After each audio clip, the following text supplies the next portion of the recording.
আসসালামু আলাইকুম আপুরা। তো আজকে তোমাদেরকে দেখাবো এই যে কামিজের যে ফাড়া আছে এইখান দিয়ে কিন্তু অনেকের এই যে হচ্ছে এখানে ছিঁড়ে যায়। হ্যাঁ, তো এই ছিঁড়ে যাওয়াটা যাতে বন্ধ করতে পারে এটার জন্য একটা উদ্যোগ নেওয়া। তো এখানে দেখো আমি কিন্তু কামিজের একটা টুকরো কাপড় নিয়ে তারপর চার ভাঁজ করে এটার উপরে দিয়ে দিয়েছি একদম যে ফাড়াটা আছে সেই ফাড়াটা বরাবর।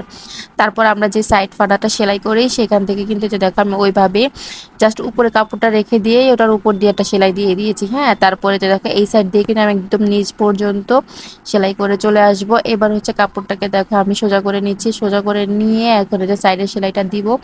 সাইডের সেলাইটা দেওয়া হয়ে গেলে একদম যেই ফাড়াটার মাঝখান বরাবর চলে আসব, তখন কিন্তু দেখো একদম তোমার যে আগের সেলাইটা আছে ওই সেলাইটার একটু সামান্য নিচ পর্যন্ত কিন্তু সেলাই দিয়ে চলে যাবে। এরপর এখানে একটা ব্যাক স্টিচ দিয়ে দিবে, তাহলেই কিন্তু হয়ে গেল। এরপরে দেখো নিচ পর্যন্ত আবার সেলাই করে চলে আসবো, তাহলে কিন্তু আমাদের হয়ে গেল। যে দেখো এই জায়গাটা এখন শক্ত হয়ে গেছে, তো সহজে কিন্তু এই জায়গাটা ছিঁড়ে যাবে না।